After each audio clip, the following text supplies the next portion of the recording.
back. Let's now head to Delta State in Asaba, where we're being joined on the program by Charles Aniogo, Commissioner for Rural Roads and Public Information. Mr. Charles, thank you so much for coming on the program. Thanks for having me. Good morning. I know that I want to talk about your ministry, but let's begin with some of the things you've done so far as rural roads are concerned, because I know that access, usually called the Bendel access, issues of internal roads has been a challenge because there are a couple of federal roads that crisscrosses that area, and so sometimes when you raise questions as to why these roads are not done, say it's a federal road. So since the government came into power in May last year, no, not last year, now that should be 2023, how well has the government done in terms of the rural roads in Delta State? Thank you very much, and good morning, Nigerians. I can tell you that when the governor came in on May 29, 2023, he made a number of promises, but chiefly he was clear on the need to continue on existing projects, in which case he was going to ensure that no project was abandoned in any way. And then at the same time, he initiated new ones, and he has continued to run along that trajectory. And in terms of connecting our communities, he has been able to ensure that every local government has roads that are ongoing, and which is why he created the Ministry of Works, Rural Roads, and then saddled it with the responsibility of opening up our rural communities. And of course, every local government has a rural communities. We have 25 local government areas. In 2024, whilst we were preparing the budget in 2023 ahead of 2024 fiscal year, he made sure that we first of all marked 1 billion for each of the local governments to enable us to tackle some community roads. And then the moment we saw the benefit of that particular budgetary provision, at the time we now started preparing for the 2025 budget, sometime in August 2024, he directed that we must increase it to above 2 billion per local government. As I speak to you, in terms of tackling rural roads, we have over 2.1 billion naira to be able to tackle rural roads. That is not even inclusive of what we have also provided for ongoing projects. And so we have as much as 14 billion again for ongoing projects to be able to tackle the ones that you have. You remember that you have 1 billion does not mean that you are just going to award for 1 billion, because some of the projects may also go beyond the fiscal year and then dovetail into the following year, which is why we also provide for ongoing projects. The governor, seeing the need to indeed link up to communities in our state, directed that we must also extend this construction of roads to our riverine areas. Of course, you know that Delta, being a coastal state, has a whole lot of riverine communities where they need to also construct roads where people could fly, in addition to bridges to link up to these rural and riverine communities. All those are ongoing. We have commissioned a number of them. As I speak to you, not less than 100 kilometers of such roads have been completed, even as over 150 again are also ongoing. And it's a continuous thing that we are doing. The reason is because we believe that once the rural communities are developed, we would have been able to chiefly empower the people, because a number of the people who even migrate to the urban centers also come from these rural communities. And you would have also been able to make the rural communities much more livable to the people, and then free the urban areas, this issue of a rural-urban drive that makes the urban areas to become overpopulated, and then that puts a whole lot of pressure on the infrastructure in the urban centers. So for us to be able to keep pace with development in urban centers, we needed to do something in the rural areas, in addition to the fact that it also makes it possible for us to ensure security of life and property in those communities. There are some other areas we have to open up to enable security agencies to have access to such remote areas. Even if at that moment we are not able to start them immediately, we construct such road as form of access to both the rural dwellers and as well as security agencies that may need to navigate towards such corridor in the event that there's any security threat. So, my brother, the governor has been running very fast on such projects. In some of the instances, we even have to construct bridges. That, of course, is without prejudice to the number of infrastructure we're also putting up in urban centers, which I hope in the course of this interaction we may be able to interrogate. Well, speaking of interrogation, let's try to take them one after the other. And I'll take a community, Ojian community in Warri South local government area. They had to raise the alarm just a few days ago, saying that their community lacks government presence in its entirety. They lack access roads, walkable drainage, security lights, portable water supply, among other basic amenities, despite being in Warri city center. So that's one. We're going to move on to others, but I'd like you to speak to that specific example, because when people in your state listen to you, they look around and say, well, he's obviously not talking about us, particularly this community. I don't know the committee you just mentioned, but I can tell you that in every local government, I wish I'm sure I'm aware of the community and which political ward is located, I'll be able to tell you exactly what projects we are constructing in such area. I mentioned to you, if you talk about Warri South is largely a city center, but of course they also do have other communities, because even the traditional headquarters of the Shekiri Nation is also in Warri South. And so there are a number of projects we have in that local government, not even only in the area of roads, but in the area of roads. If you go to Warri South, you ask them of Upper and Lower Arejua, that road has been completed. You also ask them about a CC road, it has been completed. And don't forget, I am not telling you that every community in Delta has all they need. No, that is not possible. It's going to take a long time for you to be able to provide everybody what they need. When communities cries out, how we reply under the Oborowori administration is to take projects to such communities, of course, with respect to the availability of funds, and then set a budgetary provision. Every year, we look at a local government. We decide that, yes, these are the areas where the people have their needs, which is why the governor talked about meaningful development that emanates from the people. So this particular community you mentioned, I'm not too sure, maybe possibly you did not get their exact name, or there could have been other description that would make it possible for me to understand the community. We have the Trans-Warri bridges, and also in Warri South, linking the traditional headquarters of the Ishekiri Nation, which is Ode Ishekiri.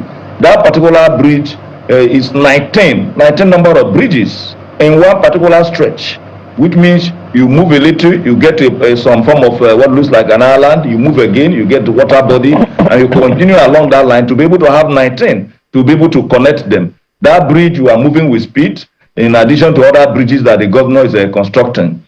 And so I can tell you that there is no local government that anybody can wake up and challenge Oborowori with respect to infrastructure, because we will take it to you. Right. We are not a city-based government where we just maybe concentrate only in the city centers. Otherwise, he wouldn't have created, beyond even creating the Ministry of Rural Roads. We also have Ministry of Riverine Infrastructure. Right. So saddled with the responsibility of tackling some of those projects you are talking about. Since you asked, let me say the name of the community again. It's ODION. Okay, ODION, and in fact, I'm surprised you don't know, because they wrote a letter. There was even a video, sort of cry for help, that they put out. So ODION, that's to spell the name, but I imagine it's pronounced as Odion. So that's the community I'm talking about. We actually have over 1,000 different communities. Yeah, it's because you asked, so I'm giving you the specific name. So by the spelling, you got the name right, but honestly, if I'm aware, I'll be able to speak to that particular community directly. But we know that we expect that you will follow up now that this has been brought to the fore. Yes, we will. My colleague Bukola would like to come in this now. Just to also follow up on Kayade's line of questioning. As far as Delta State is concerned, reports abound about concerns of citizens about the deplorable state of roads in communities. And here's another one. In Onitsha community in Aniocha North local government area of Delta State, they are lamenting the dilapidated state of their roads. They're talking about Iseluku, connecting other areas, bad spot in Bonoza primary school, also in Onitsha, which has been been in a deplorable state for over 2 years. So has this been brought to the attention of the Ministry of Rural Development as well? And you were commissioner, by the way, in the last administration as well. So the question is, what was the amount of funds allocated to the Ministry of Rural Development, if that ministry had been created as at that time, and why has it been unable to reach as many rural roads as possible, especially when you consider as well that the Delta State government under former Governor Ifeanyi Okowa had earmarked 30 kilometers of roads to be rehabilitated under his administration? You mean 30 kilometers? I don't know what that means. What do you mean? 30 kilometers, are you talking about in just one local government? But now, I'm happy you said I was the commissioner in charge of information in the last administration. It is now that we have operationalized the Ministry of Rural Roads, Rural and Riverine Roads, fully separated. The Ministry of Works before now was one body. Under the Okowa administration, it was split into two, but not fully operationalized because at that time they also had one permanent secretary. Apart from commissioner, every other thing was still running as one ministry. But today, they are fully, the Oborori administration have fully seen the need to seriously operationalize that ministry and have separated them into two. Now, coming specifically to the area you mentioned, Onuchubo. Onuchubo is the headquarters of, is one of the major towns in Anyota North local government area. In Onuchubo, since you mentioned a town, I can tell you that is where we have a number of persons leading to connecting Edo State. The major road that connects from Onuchubo to Edo State is a federal road that we have had cause to intervene in the course of time. Onuchubo specifically, there are roads that we are doing. We have finished a Jolly Avenue in Onuchubo, which is a town, because you are now mentioning towns. When you begin to mention towns, it is not going to be easy for you to just have roads going on in every town at the same time when we have over 1,000 different towns in our dear state. But in that Anyota North local government, we are constructing the Adunte road, connecting the good people of Adunte and their kids and kin in somewhere very close to Iwulu. We have completed the Ishago Iwulu road with bridges. We have also been able to award another project somewhere in that will link up the people of Obuluno. In addition to ongoing projects that we inherited that have been reviewed, and some of them are about to be reviewed, because when I mean review, because the cost of award at the time they were awarded cannot be the same, or it's no longer sustainable given the changes in the cost of items and the rates of these items. So if you get to any of the communities, our people have the right, democratic right to be able to make demands. And so these demands will continue. But what we have continued to do, that once demands are made, we examine it in line with our available funds. If you begin to pick one community and say there's one particular road that is not even in America, there are people who also wake up and tell that their street has a pothole. So, but you tell us, what have we been able to do in terms of reaching out to the people in different areas? We will let you know what we have been able to do. But when you begin to mention streets in a community and you expect that you are not going to have one street that is Earth Road, even in Lagos where you live, I have also lived in Lagos, you will be able to see a number of streets that will require attention. I will urge that in looking at it, you have a global picture. But since you have mentioned them, we will look at them in line with available funds, and then we also, like I have said, inform you of what we are doing in those local governments, because we take them local government by local government. If we have provided, like I told you, about 125 billion in this year's budget to tackle rural roads, rural and riverine roads, there is no state in the whole of Nigeria that have that kind of budget to be able to deal with the rural people and then address their development challenge with respect to roads. So if we have done that, that tells you Oborowo is focused in ensuring that the rural communities are also having connection with our urban centers. So it's important that we look at it that way, even with that kind of amount, with what we have now and the terrain of some of our areas in Delta, you can hardly go beyond 125 kilometers with that amount. And so even when you try to tar 125 kilometers, if you decide to tar all the roads in a local government, it is usually more than 125 kilometers. That is even when you decide to put all those money in one local government. So I can assure you that no matter what it is, individuals will have certain rules in their communities to make demands. There are a number of communities who are working. There are some who also have to construct to link up different local governments. We look at the issue of needs, the number of persons, and the need for them to connect. I think you made a very good point. Your points have been noted. about communities. But I'm happy you mentioned funds time and again. And I want to take you back because you served in the Okowa-led government, and now you're wearing two caps, one for rural roads and all of that, and also for information. I'm looking at the debts of Delta State, and there's a question I want to extract from there. I know that from the DMO's office, as at March 31st, 2022, Delta State domestic debt was 163 billion naira, 163 billion. By March 31st, 2023, that's just about a year later, 163 had become 421 billion. So one wonders, what did the government use these funds for? Maybe you can respond to that. The reason I'm asking that is that Delta is one of the states that gets the highest federal allocation. So when we look at the monies that come through, whether it's being borrowed or federal allocation, we expect more from the government of Delta State. So two questions in one. How is Delta managing the issue of its debt? I mean, Delta State government. And has there been some kind of investigation as to find out exactly what the previous administration did with racking up debt from 160-something billion to 400 and something? This is DMO. Now, thank you very much. I'm happy you brought up these things, but that is not exactly what it is. I'll break it down. It's actually more than two questions in one. Let's start from the issue of the rise in terms of the debt profile. Apart from contractual obligations, which had to do with the number of contracts that we have awarded, and of course, once you award a contract, it's assumed that you are owing that contractor the moment you award, and then he's working. Then, of course, when certificates are triggered, you now proceed to make payments. You recall, in 2022, we informed you that the federal government, after certain reconciliation on account of accruals, and by the way, each time anybody, particularly those of my colleagues in the media, talk about data getting so much from the federal allocation, you need to also talk about what we also put into the center. Delta contributes more than any other states in this country to the federation called Nigeria as the #1 oil producing state. So whenever you talk about what we are getting from the federation account, you must first of all also talk about what we are putting to the federation account, because if we were practicing real fiscal federalism, all those money would have been in Delta.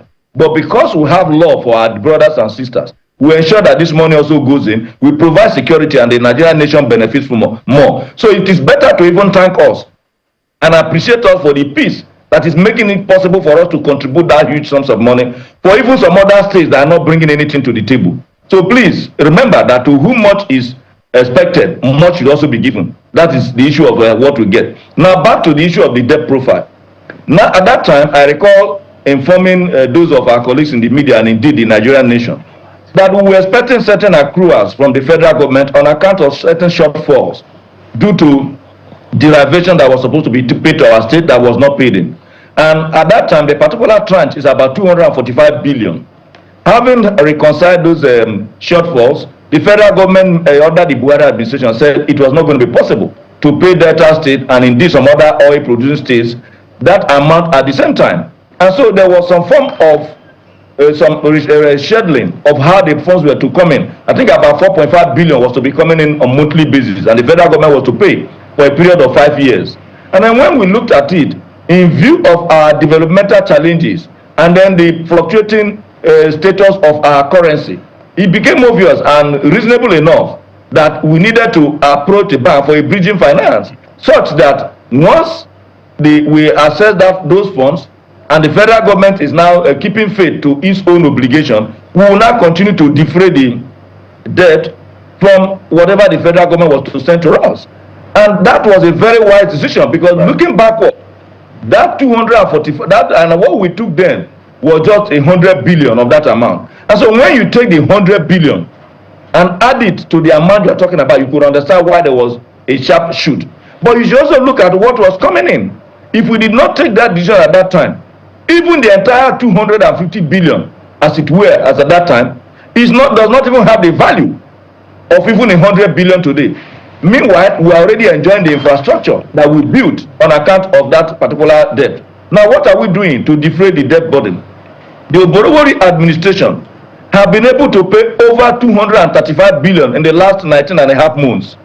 Contractual, as well as the one that came in due to this bridging finance and other loans that we have to take for the purpose of certain investments in the oil sector, where we have to also have get our state to get involved, to be able to have 8% interest in UTM floating gas project, which today we are very happy that we took that decision. So beyond Oborowori having now to be prudent, he has put in just 19 and a half months over 235 billion servicing that debt. So you may need to go back to DMO and ask them how healthy Delta is today financially. We are so healthy that in the last 19 and a half months, Oborowori has not borrowed a penny, even as he's making these payments. So, Mr. Nego, it's interesting to hear you defend this, and as you would expect. But the I'm point not defending, here, I'm giving you facts. No, of course, it's a defense. Speaking on for yourself, that's a defense. Okay, speaking your own side of it.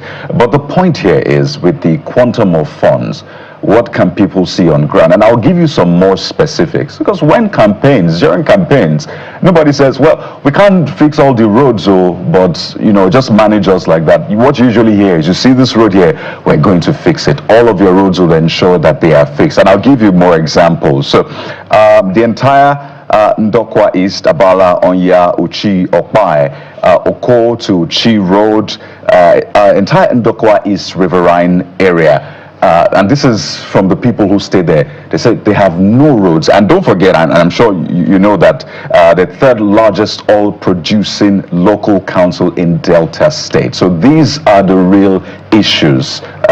Please speak to that.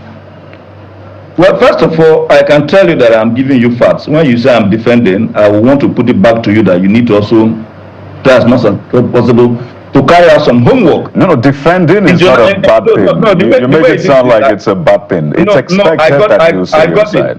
I got it. Yeah, but the real question here is, those are the areas I'm asking about. Kayode, it is also always better if individual sends reports such as the ones we have read out to you. You have a correspondent in data. Why did they not tell you that we are building the Beneku Bridge, connecting the good people of Ndokwa West to their kids and kin in Ndokwa East? Before now, they cross the bridge using pontoon. They cross the river, they are sacred, using pontoon, a particular kind of barge that takes their vehicles, take anything they want to cross. But today, there is a bridge connecting them, which has been completed by the Oborowori administration. That bridge today, now they ply it. So when they bring the areas where maybe possibly something have not happened, let them also take you into those areas where a whole lot has happened. You may have also heard about the bridges we are constructing in Uwe, Udu, and Warri. 3 flyover bridges. That's worth over 78 billion as at the time of award. Of course, you know that certain fluctuations may have come in now due to the issue of the fall in the value of the currency vis-a-vis when it was awarded and at this moment. Why didn't others also tell you that at the moment we're also constructing completing the Asaba to Ugeli dual carriage, which is about almost 150 kilometers stretch, dual carriage. They are not giving you that. So it is not enough, speaking journalism now, to pick 1 or 2 communities. I'm not, I think we need to be clear here. This is, I'm giving you facts. Why are those roads not fixed? A lot of them washed away. And I told you that this is, you're not answering my question. What you're doing is speaking to something else. You need to speak to the question I asked. Why have they not been fixed? It's as simple as that. As I'm talking to you, I'm not too sure you have built a house in Abuja. You may desire to build a house. I'm not even too sure you have built your own personal house in Lagos. What it means is that these things are tackled bit by bit. Channels has been paying you salary. You may not have all the things you have. There is no, but that's why in economies we are taught about the issue of a scale of preference and opportunity cost. Because all the funds you need are not going to be available for you to tackle all the challenges that are before you. So when you proceed to say I'm speaking to something else, you are telling me what we have not done. I am telling you what we have done to let you know that we are not idle and that we are progressing. That if we have been able to do A, B, C, and then we now have D, E, F, it means it is work in progress.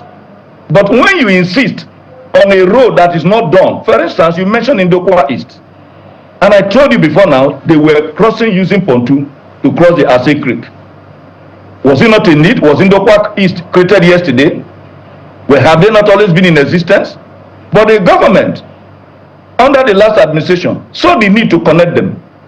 And Oborowori, believing that he must continue with projects that he inherited, decided now to complete it, and that particular bridge is completed. I'm not talking about a 2 naira bridge. I'm talking about a bridge where we have spent billions of naira. And so if I'm telling you that yes, we acknowledge that people may need 1 or 2 things. Apart from that, to be able to also to link up the people of Oshimili West, Oshimili South, to also their kids and kin in Indokwa East, we have of course commenced construction of the Oko road, which leads to the places that you have mentioned. In addition to that, there are also other roads that we are building in Abo that I'm supervising. I'm not telling you what, and that's why I said you have a correspondent here. Any road I mentioned, any local government, if people write to you, the only way you can do objective journalism is to be able to say, please go to this community or go to this local government. And then that way, we're able to have what the government is doing. Mr. Charles, these are the needs of the people. Mr. Charles, I think the question was clear. I don't know whether it's a... Except you dug a pit, and your intention is that I must fall into your pit. Nobody's trying to I have said yes. The one in charge of infrastructure. No. I've answered it. And builds no. I've answered it. Any infrastructure. I said the question for you. Mr. Aniago, just to clarify a few things, you were asking what I meant by 30 kilometers earlier on. If you checked on your own website itself, it stated that the former governor approved 30 kilometers of road to be rehabilitated. That's the last administration. Where and where? Perhaps you should check your own website. You should be aware. You should be aware of what's on your own website, Mr. Aniago. Apart from that, you were saying that what's more important is what the Delta State itself contributes to the Federation account as an oil-producing state, but information from your own audited account reveals that the state may have received over 2 trillion naira in terms of derivation in the last 8 years alone. So the question really is, from what has accrued to Delta State in terms of derivation, how much has gone into rehabilitation of roads, and that's why residents are asking that why are these roads in a deplorable state despite the quantum of funds that has come to Delta State in the last couple of years. So the question is, should Delta State really be talking about quite a number of rural roads that have not been attended to in 8 years of the last administration? Let me tell you so that I will inform you. I'm happy you know that I am also in this field, but I don't want to take you up on some issues so that it doesn't look as if it's an argument between us. I'm happy you are asking these questions, but let's now take it one by one. If you saw 30 kilometers of roads approved in one ESCO session, that is not what the administration approved in 8 years. Under the Okowa administration, over 2,000 kilometers of roads were awarded. And before he left, over 1,000 of such roads have been completed. So when you talk about 30 kilometers, maybe you are talking about in one ESCO session. That's why I said I don't know what you meant by that. Now, even for instance, in the riverine communities, there is one road that is 19.7 kilometers in Ogulaha, cutting through Yobebe, Yokri, and of course heading to Ogulaha Kingdom. That is just one in one particular community. So how can you be talking about 30 kilometers? But let me move away from that issue of 30.